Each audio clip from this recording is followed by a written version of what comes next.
up? What up? What up? What up? You already know what it is. Man, PapaZoe, the PapaZoe Show. With my co-host. Walk the walk is in the building, and the energy and the vibe is going down. It's a nice vibe here today. Woo! I'm your girl, always grateful. Hey man, it's King Roy Haven, man. I'm in the building, man. This is where I'm at. This is where I'm gonna be. Yo, please, miss, introduce yourself, please. What's up, y'all? It's your girl, Elaina the Poet, spoken word artist here in South Florida, just doing amazing things for God. I like to call myself the faithful messenger. That's what I'm talking about. We're rocking out with PapaZoe tonight, yes. Yes.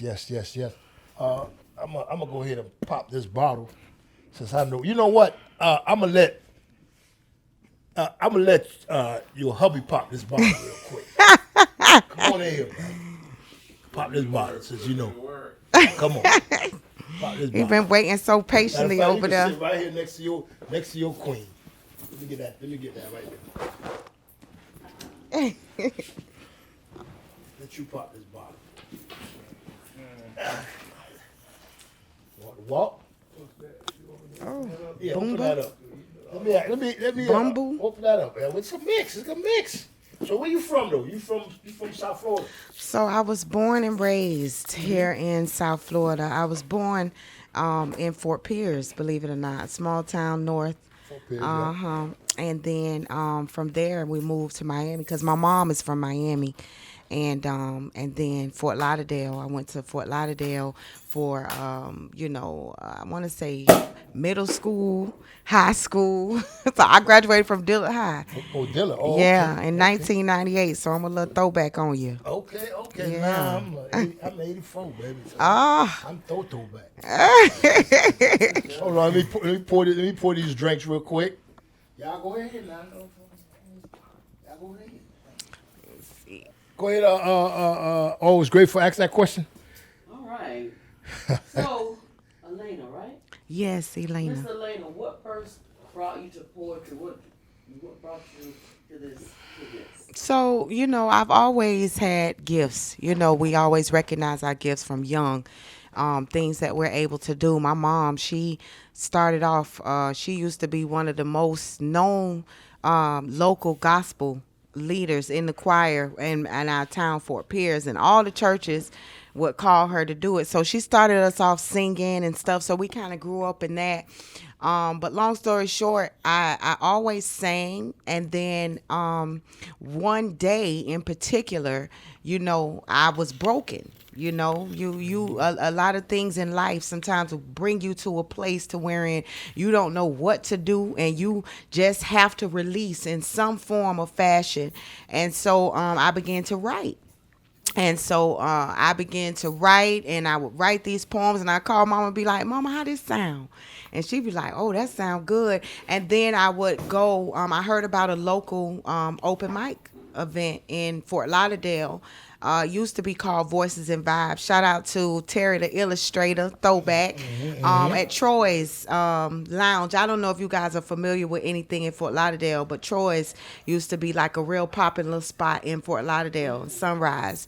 And I would go there, and the place was packed from wall to wall. People would come in, waiting their turn to get on the mic, do their poems or do their songs or whatever. And I would go in there, and it was such a release. And then, this one particular poem I wrote in the form of my pains, like, dear God, and it's just like everything I wanted to tell him, everything I wanted to release, I wrote it, and I did that poem, and women would come up to me afterwards and it's like, man, you got that on a book, or you got that on a tape or something where I can, people were able to relate. And in that moment, I realized, I'm like, dang, this serious, this really like helping somebody, or somebody can really relate to this. As long as you reach one, you good. Yeah. You reach one, you good. You so won. I began to write, and it just became a part of me, a thing that I realized I can do this, Mm-hmm. So how old were you when you started your journey? So I started like in 2008. So I probably was like 20 something. I had to be like 25 26. At the time when I was writing, I met him. I was 27, so I had to have been writing maybe about 2 years before he and I met. Yeah, So that's when you noticed that you had the talent to be a poet, or to be a writer. I realized I had the talent before, but I realized that it could make me feel better. I realized it was something that I could use as a Okay. tool Okay. in that space in my life. When I was able to release and feel relief, I'm like, wow, this is something. Something's going on here. And when I put it out there and people responded to it, it was almost like, okay, not just me. This thing that I'm doing is helping somebody else. And so I didn't want to remove myself from that feeling. That feeling was something that drew me more. It was like, I got to do this and I got to do this again. And it became more like a thing where I'm like, I want to do this. Like, what can I do with this? Not just write it on a piece of paper and have it for myself, or go and do it what can I do with this, and how far can I go with this? That became a thing, and I began to seek it out. And I realized that, because life sometimes will get us off track too. We'll start a thing, then we'll stop a thing. We'll start a thing, and then, it'll be good for the time, and then, we get away from it. It's like, it helped me then, and, but back in the day, I used to do that, but when I got more into this, I realized, no, this ain't just that. This is a spiritual journey. This is a spiritual journey. Yeah. She a poet preacher. What one or two things that somebody told you and what you do that really makes you feel like, yeah, I'm doing the right thing, like a fan or somebody just. It became more of what I would hear every time I stepped out. Every time I stepped out, what I recognized is the way I performed and the way I did my poetry was different, and it set me aside. The Bible tells us that the anointing makes the difference. So it wasn't just me getting on the mic like everybody else. It was me being touched by God and not realizing it then, but people all around me could see there was something on me that made me step out, because I would be like, at one point when I started doing it more and more and more, at first I started off doing it for me, like therapy and medicine. Right. But then I started to do it like, okay, I'm gonna write these poems for God, because that's what I grew up in anyway. Right. And I began to write them for him, with still, wanting the glory for myself, still wanting to compete with some of the best here in South Florida, still wanting to get to a place to where it's like, okay, well, I hit this spot, I hit that spot, let me drive a little further and hit that spot. I want everybody to know my name. I want everybody to know I can do this poetry thing. But then God shifted it, and he was like, it's not for you. It's not going to be for you at any point. It definitely has to be where I get the glory out of this. And over a course of time, everything changed. Everything evolved. Poems turned into scriptures. Scriptures turned into poems. And, Let me ask you something real quick. I want to know, right? Do you write your material, or do you just come off the vibe? So, at one point, what I used to do when I first started doing this, I used to take my subjects from just anything, because I wanted to prove that I had the ability to write as well as anybody else. Right. So I used to call my girlfriend and be like, or my friend girl, and be like, hey girl, give me something, give me a topic. And she'd be like, write about the shoes you wear, and then, so I would take about shoes and try to, make it the best poem I could make it, and go out and perform it and see how people would respond to it, just so that I would be able to confirm for myself, hey, you can write about anything. And then So it was that at one point, and then it turned into writing to be able to touch people and move their souls in a way, to wherein, okay, we started with the pain, now let's see how well we can go with any type of subject.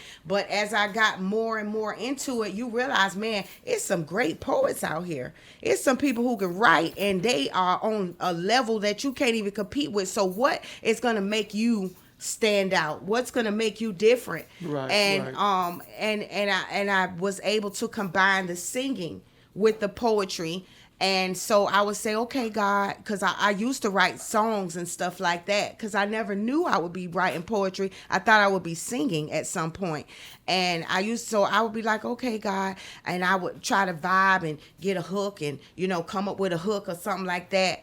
But then it turned into, as I got closer to God, as he evolved me on a spiritual journey, pulled me out of different things, to close different people off to me where I thought we was going to be friends forever. People started falling off, and you start to look around and realize, man, this is something else. Like, what's going on? Because I'm choosing this path.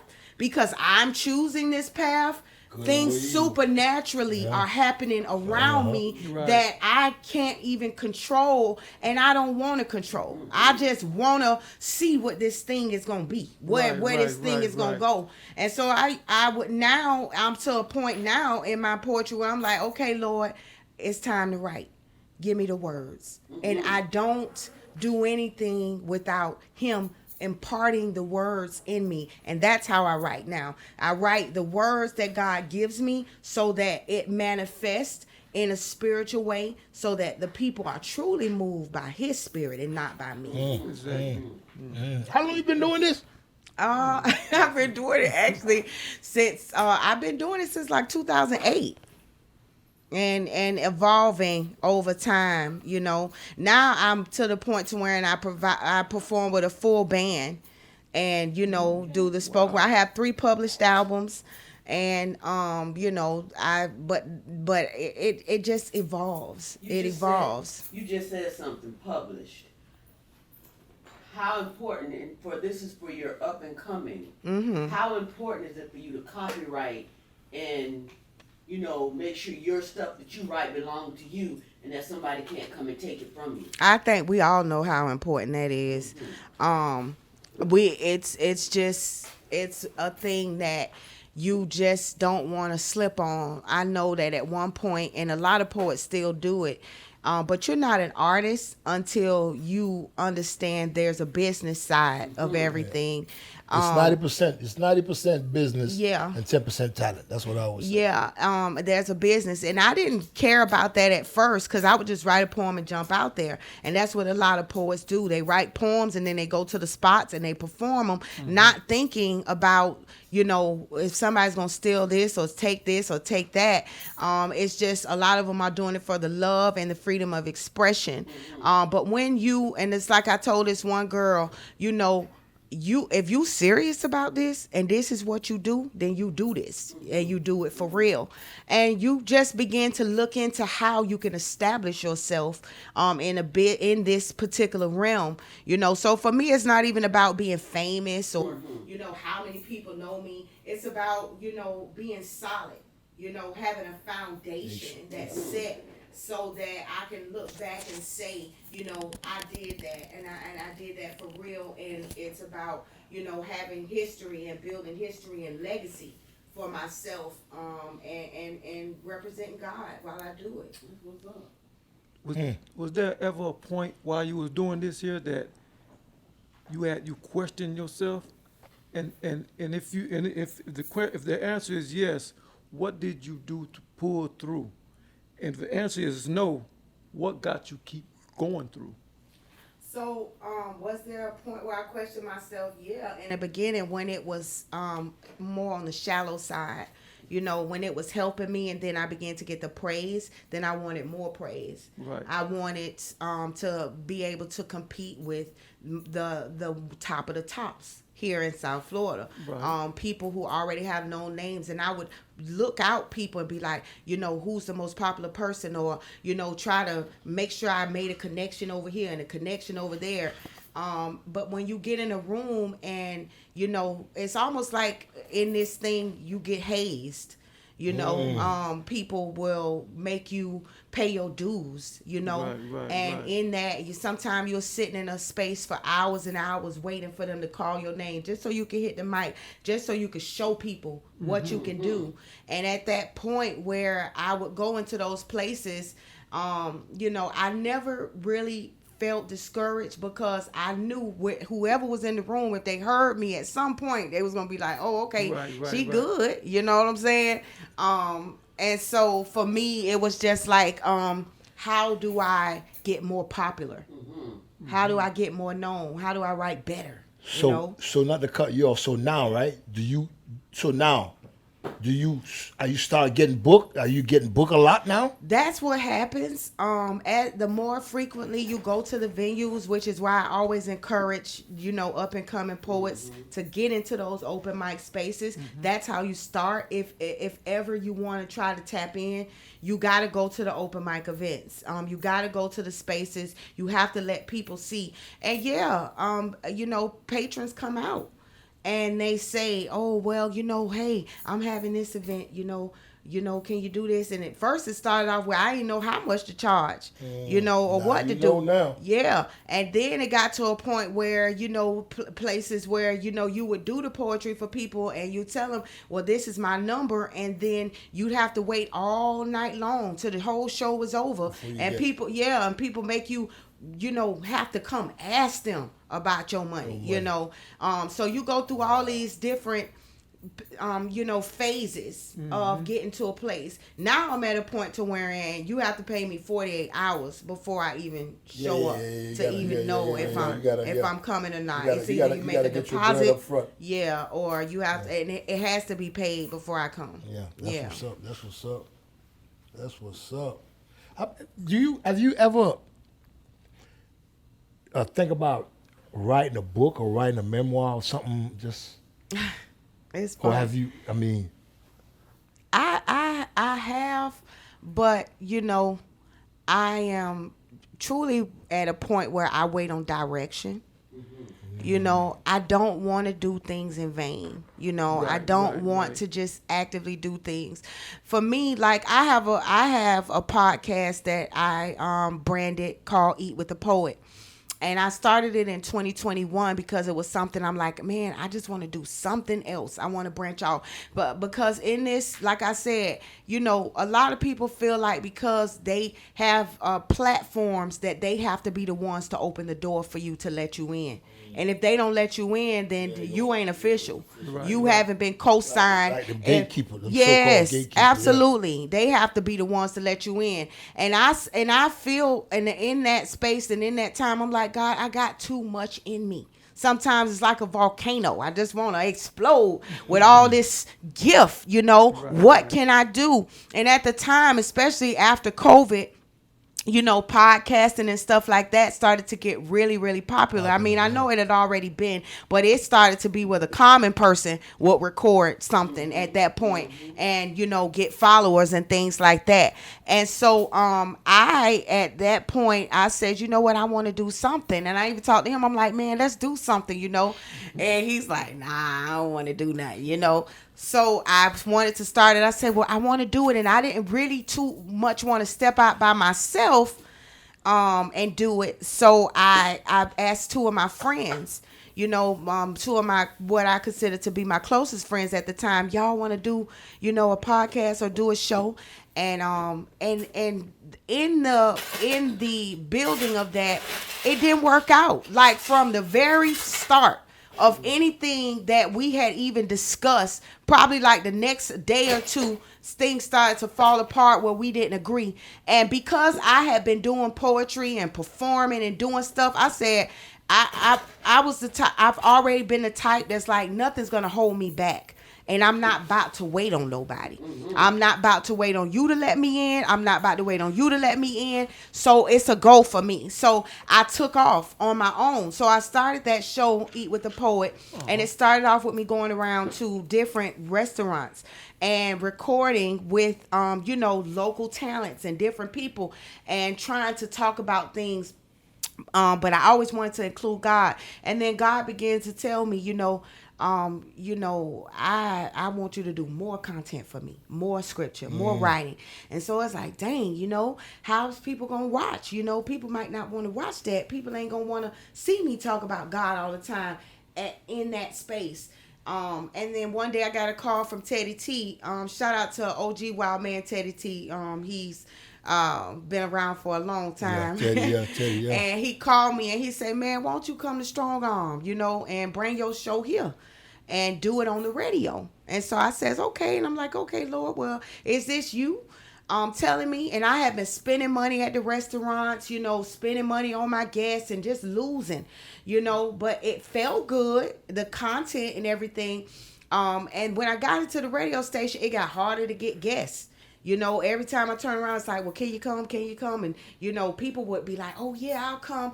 And I would get guests, but then to keep it going and keep going and spending money, and the shows Eat with a Poet, I got to pay for the food. I got to do this. I got to do that. And I wasn't making anything. And Mama was saying, anything God blesses, anything God tells you to do, he going to bless it. And you shouldn't have to struggle in that. And so just last year, I says to myself, you know what? Is this what you want me to do? Let's stop moving off of what I think I should do. And let's start moving, truly saying, okay, God, you lead me. So even this year, when the year came in, Teddy called me. I say, I ain't going to do the show yet, because I'm waiting on God to tell me if this is something I need to keep doing. And even with my production that I do annually, I say, I ain't gonna do the show. I ain't gonna plan no dates. I ain't gonna do nothing, because Lord, you got to tell me what to do. You got to show me that this is what you want me to do. Otherwise, I'm not doing it. And that's how I've been moving. And especially this year, because with the closer you get to God, you have to understand it's about relationship, and nothing you do is about you. It's all for his glory. Absolutely. You understand what I'm saying? Absolutely. Yeah. So he has to get the glory. So I just be chilling. I even prayed on you. I'm like, Lord, what you want me to do now? You want me to go on PapaZoe? Right. Oh, Lord gonna tell you to come. Lord gonna tell you to come, because I love him. So he gonna tell you to come. So ain't nothing but positivity. So you know what I'm saying? Yes. And like I said, and I felt that from your energy right away. Yeah. I believe. Man, look here. 'Cause I ain't always been like this now. You feel what I'm saying? But God touched me, and then that one over there, she calmed me down. And I think that's all of us. Wife. That's what it's That's called. right. And that's all of us. In time, we evolve. None of us are what we used to be, Wisdom has to take its course in our lives, where we get to a point where we look back and say, man, I used to do that, but now I don't do that anymore. And you feel more secure in the space where you are now, where you can look back and say, I'm glad that God's kept me. He spared me. He changed me. You understand? He evolved me into what I am today, I always said that people don't change, God changed people. That was always my motto. That's right. People don't change, God But changed you have to be willing. willing to change. You got to be willing. Willing to change. Definitely. Definitely. I'm like, hey, Rohaven, what's going on, man? You quiet over there today. I want to hear some of the poetry. Oh.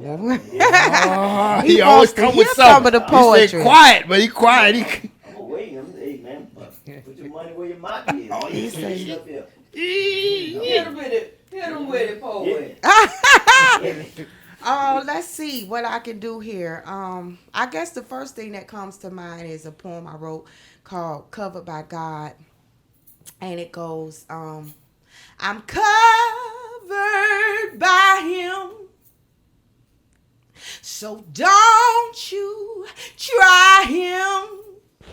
If you don't know him, then let me tell you, he watches over me. He protects my family. He whispers to me while I'm asleep. He loves me. Tiffany Montgomery said it best. When the enemy brings the test, you don't digress, you say less and pray more. You ignore the optical illusion. It's just temporary confusion because we know God ain't never losing a fight. Just take a second and look back over your life. Your journey thus far. Every scar had a year and every tear had an occasion. But we've had countless celebrations. Enough laughter to last us a lifetime. But this joy I have, it's like a lifeline. It's a genuine connection from all of life's lessons tied to my blessings. This confidence ain't for free, but the price was paid for me. You know the story of Calvary. That's why I go extra hard, because I know I'm covered by God. Do you know what it means to have a backing of the team of the creator of the entire universe? With one quote from one verse of the Holy Bible. I'm a 2025 disciple. My vest you cannot penetrate, because it is the breastplate of righteousness. I hold this truth to be self-evident, a story that only I can tell. To fail in life time and again, and somehow you still feel the victory in your win that awaits you in the distance. So I keep moving, because my big blessing can come in an instance. Like for instance, don't you think God is proud of me? Don't you think from heaven he can see down into the earth and through the clouds? And even now his spirit is here. Every building I enter, his spirit is near. No matter the task, fear tries to come, but it can't outlast my persistence to fulfill my existence, for accepting the assignment and walking in my purpose. Have you ever felt worthless?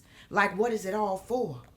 A question we can't ignore. We've all asked ourselves at one point or another, the money or the fame. Sometimes you want to go where everybody knows your name, and they're always glad you came. Thing is, everybody don't love you the same. It took me some time to see that all the while God had been covering me, smothering me with his grace. See, my mama been down with Jesus since back in the day. I remember she would come in my room and she would say, from the top of her head to the soles of her feet, and then her words and God's spirit would meet in the atmosphere and cover me every year throughout my journey. And I'm still earning my discernment while I'm in my element, yet I'm yearning for more.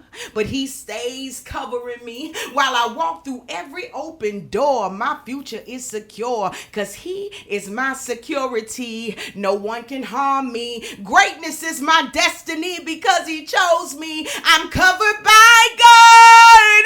Covered by God. I'm covered by God. I'm covered by God. I'm covered by God.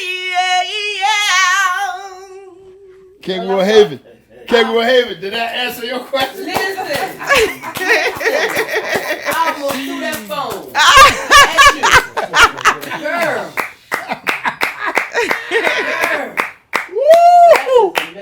That is amazing. Hey. I mean, do you see yourself in the big screen, man? Because I see you in the big screen. Yes, on the next level. Do you see yourself on that? I mean, being on the big screen? I don't see. I just move in the spirit, you know. Okay. I try not whatever to. Leads you to, how he leads me.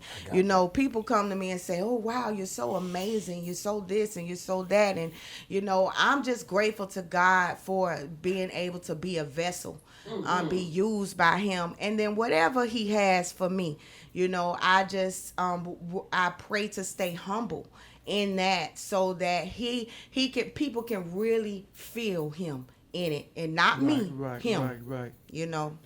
That's what's up. That's what's up. Oh man, you are amazing. That's what's up. Who's your greatest literary influence?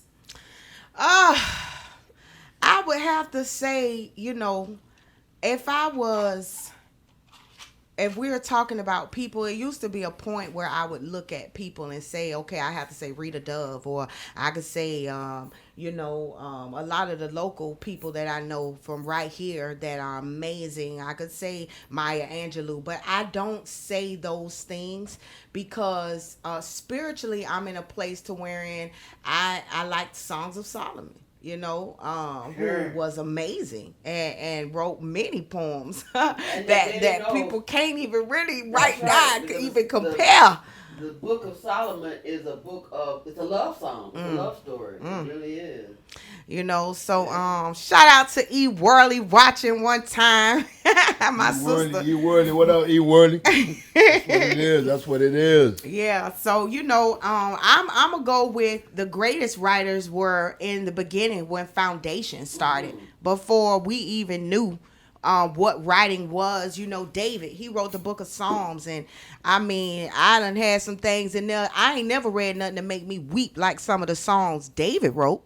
Where I would just be like, oh my God, and that's just my honest truth. You right, because when you say that, I can actually relate to what you're saying, because it's some songs in there that I go to when I have certain issues going on. Listen now. When don't I'm stop. troubled, Don't stop don't me, Miss me, Valerie. If I'm going to battle, I'm going to that 91st. Listen, don't you I'm going to dare. battle. Don't you dare. When I get to 91, it's battle time. Listen, 91, baby. Okay, all right. That one right there. That one right there is the one I say that I want to say I say that primarily every morning. I always when the disciples asked Christ, how should we pray? It's our Father who art in heaven, hallowed be our name. But then, when you say he that dwelleth in the secret place of the Most High God shall abide in the shadows of the Almighty. Girl, don't you dare. Do you know what that means? Do you know what that means? That's warfare right there. That's warfare right there. And even, lift up your heads, O ye gates, and be ye lifted up, ye everlasting doors, and the King of glory shall come in. Who is the King of glory? Ooh. Listen, and so, mighty. listen, and that's the thing. There's nobody writing like that. It's nobody writing like that, writing in the spirit, writing from the soul, people who know God. What the book of Habakkuk say about writing the vision and do what? Make it plain. Well, stop. Let's ask that lady some questions. She's about to get me going. This is right down my alley. Yo, hey, listen. Hey, walk. What's up? Help me, man. Hey, help me, man. I mean, tell the truth. There's a lot of things going on out here in this world. Yep. And I mean, personally, this the type of stuff that the youth need to hear. They need to be on this because Everybody need to hear. we hear. I mean, pretty much. Yeah, everybody But need to the hear. youth right now, they get on the rap and they putting out their message, but they ain't really saying nothing. She have a platform, and what she's saying touching so many. It don't only touch your flesh. It touch your flesh and it touch your soul. Yeah.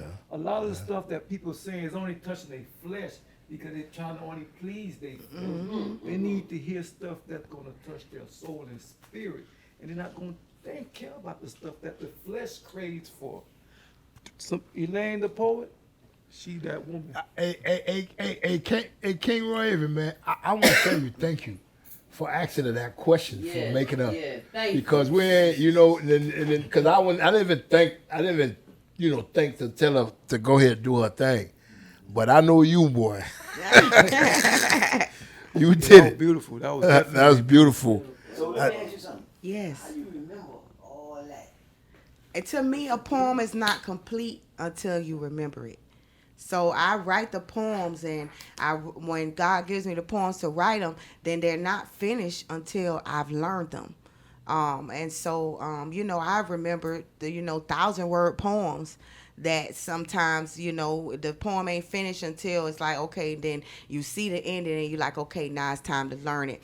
And it to me, it's like anything you study. You know, if you want to learn something, you know, I would, any spare moment, you take it in your car. You know, everything is spiritual. So even if you got the word sitting next to you somehow, some way, and you look over at them here and there, or you know, I would carry them in my purse, or but anywhere I'm going, I'm taking these poems with me, because I love it so much that I want to know it. You know, I want to know it. It's a gift, though. Everybody can't do that. It's a That's gift. definitely. That's Man, definitely. I can wow. imagine how many Psalms you know by heart, right out of the Bible. My mom, when we were young, she made us memorize the books of the Bible. And we had to memorize them and stuff like that. And then when she would leave, she would say to us, know this verse by the time I come back home from work. And so me and my sister used to have to sit there and memorize Bible verses and chapters, or not whole chapters, but a whole, you know, Psalm 21, Psalm 27, this, that, and the other. We'd have to memorize them. And the Bible says too, you know, if you want God to move in your life, you give him back his word, because the Bible says that God honors his word above his name. And so he says that heaven and earth will pass away, but my word will remain, and not one word will fall, not one tittle shall fall to the ground, which means that if you want God to move, when you understand that when you have a relationship with him, you give him his word back. So you got to learn it in order to give it back to him, you know. And I'm still I'm still in that I'm still a student. I'm still in that phase of learning different things. But when I'm praying, you know, scriptures come out. I have to say the scriptures even in my prayers, because I need those things. The Bible says, seek ye first the kingdom of God and his righteousness, and all these things will be added unto you. And it's like, okay, now Lord, I need some increase in my bank account. You said seek you first. You said seek you first, and all these things will be added to me. You said asking you shall receive. You said knocking the door shall be open. You said that anything I ask in your name I shall have. You got to perform it. You know, absolutely. And so that's the connection and the relationship that you have with God. So you definitely want to know the scriptures, especially the ones that, you know, will allow you to manifest his blessings in your life, you know. All right now. Man, all I gotta say, I thank you for coming through. Yes. The blessing the show. Yes. Yes. It was awesome. Definitely was a blessing for the show. Yeah, for real. So I didn't expect this, but that's good. No, it's been good. I enjoyed you guys. I love talking about poetry and God, and you know, it's my life. You know, it's my purpose.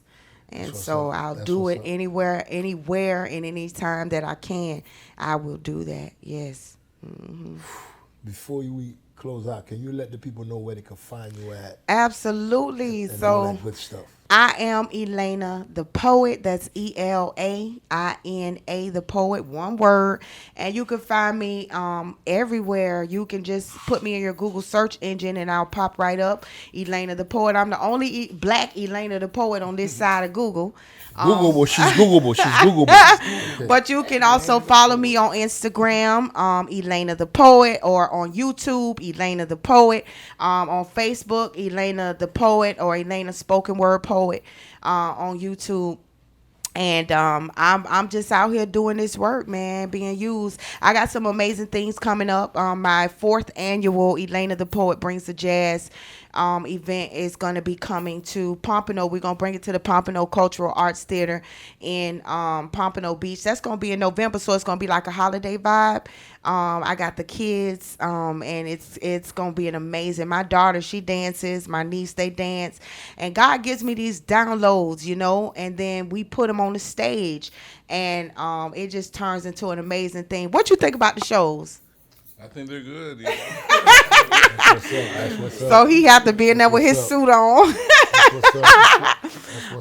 But I love it. You guys, please do follow me, because I'm out here doing this work, and I'm doing definitely. it. I'm doing it Great so work, that great work. people will be shifted, that lives will be changed. Great Yes. work. Appreciate you. Yes. Thank you for Appreciate you having me, coming Papa through. Zoe. Thank all of you guys. Thank you for coming. Thank you Yes. so much. I know when I said I wanted my wife to come, to be part of the show. I knew I had a reason why, and this is it. I know she loves stuff like this. He said that to me on the phone. He was like, you know what? I'm going to have my wife come to this show because she likes stuff like this. You talking about God. My wife, she would like that. I do like that. Yeah. I do like that. Yeah, most Yes. definitely, I most get definitely. excited. Right. Because it's in your heart. That's what it is. That's what it I like is. grew up, raised in the church. Well, we'll talk Wee. about it after. I appreciate you for coming through. Thank you so much. Man, PapaZoe walked the wall, came Roll Haven, and always grateful. That's what it is. You.